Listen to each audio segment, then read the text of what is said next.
Hi, Sam here from Future Riders. Today I've got the Amped A20 on the bench with me. We're going to film a quick video on how to remove the rear wheel. So if you ever need to replace the tyre or fix a puncture, it's going to be a step-by-step guide on how to do so. You're going to need a few tools. You're going to need 2 zip ties. You're going to need 2 18mm spanners, a 5mm Allen key, a pair of side cutters, and a thin positive screwdriver. Okay, so there's a couple of ways to do this, but the proper way and the easiest way of doing it is removing the side casing first so we can unclip the motor cable from the controller, giving us plenty of room to maneuver. So you're going to grab your positive screwdriver and you'll notice on the side casing here, you've got 1, 2, 3, 4, 5 screws that we need to undo. Okay, so we're coming to the last one. I'm just going to undo that. And then what you'll be able to do, that screw's dropped, be able to unclip it. So there's one screw still tight there, isn't there, somewhere? So which one is that? There we go. So we've dropped that out. And then what we're going to do, inside of here, you will find somewhere the motor cable. So you'll find, there you go. So you've got one, and then you're just going to unclip. They're all obviously color coded, so when you're putting it back together, it's going to be nice and easy to put back together. And we'll pull that out. And then we're going to grab our side cutters. And then you'll notice 2 points on the rear swing arm. You've got one here. I'm just going to cut that. One. And then another zip tie here. 2. Okay, so now that cable is free. So what we're going to do next, we're going to flip the bike round and we're going to remove the rear caliper. Okay, so next what we're going to do, we're going to grab a 5mm Allen key, and here you'll find the caliper mounting bolts. So this is directly to the frame. So we're not actually affecting the brake on how it's going to operate or anything like that. We are solely just going to undo these, crack them off. And if we just 1,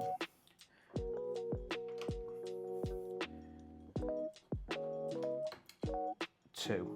Perfect. So now we can just pull that out. And now what we need to do, we're going to grab our 2 18mm Allen keys. We're going to undo, we're going to pull the plastic covers off the end. Do the same on this side. Grab. I'm just going to crack that off. Doesn't need to be all the way. There you go, you can see straight away, look. I mean, you could do this with the bike upside down if you haven't got a bike stand, but there you go. So that's it, one wheel off. So obviously now the wheel's off, it's going to be a lot easier to replace a tyre or repair an inner tube or anything like that. But once you've done that, now this is the important part, getting it back on. So make sure the washers are in the right place. Now, as you can see, I've just flipped the bike upside down, just purely for the fact it's easier to put the wheel in when the bike is upside down. So on the axle, you'll see 2 washers on the inside. Now, the one on the inside, on both sides, for this way putting the bike on now, this is a locating washer, okay? And it sits inside the frame in a second and you'll see that. So that needs to be on the inside, same on the other side as well. And then what we're gonna do, if you have it pointing up as well, okay? In this scenario, if the bike's upside down, you have it pointing up. We'll drag this over. When we slide that in, give it a little wiggle, that locates into the frame, and the same on the other side as well. So we might just have to give the axle a little turn for that to drop down. There we go. And then now we can grab our 18mm spanners and we can nip both sides back up. So once you're happy that the rear wheel's completely done back up, we're going to grab our zip ties, we're going to put the motor cable, we're going to guide it down back into the frame. I'm going to grab one of our zip ties, secure that cable into place. I'm going to grab our side cutters, cut that off, nice and low, make sure it's not sharp so nobody catches any fingers. Same with this one here.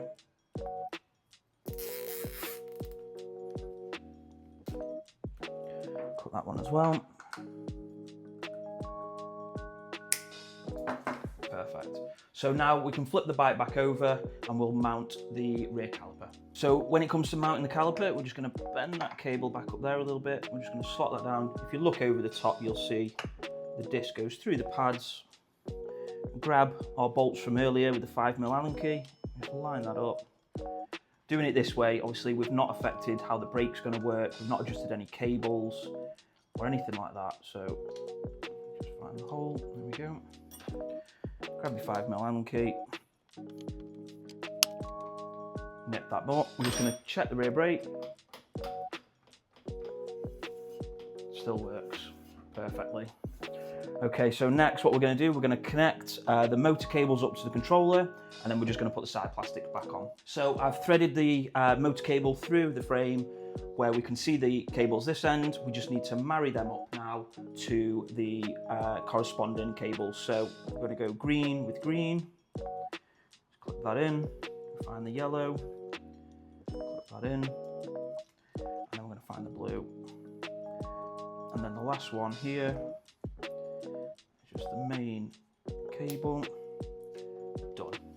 So the last thing to do now is literally, we're just going to put the side casings back on. Now, it can be a little bit fiddly, but how it sits here, just going to slide that in to that casing there.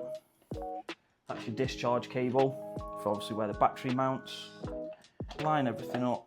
So like I say, it's a little bit fiddly, can take a bit of time, but if we just clip those into place, there we go, look. It's important to get this bit right, obviously, because if you don't get this bit right, the battery won't clip in correctly. So discharge is mounted, discharge plug. So then we're just going to grab our screws,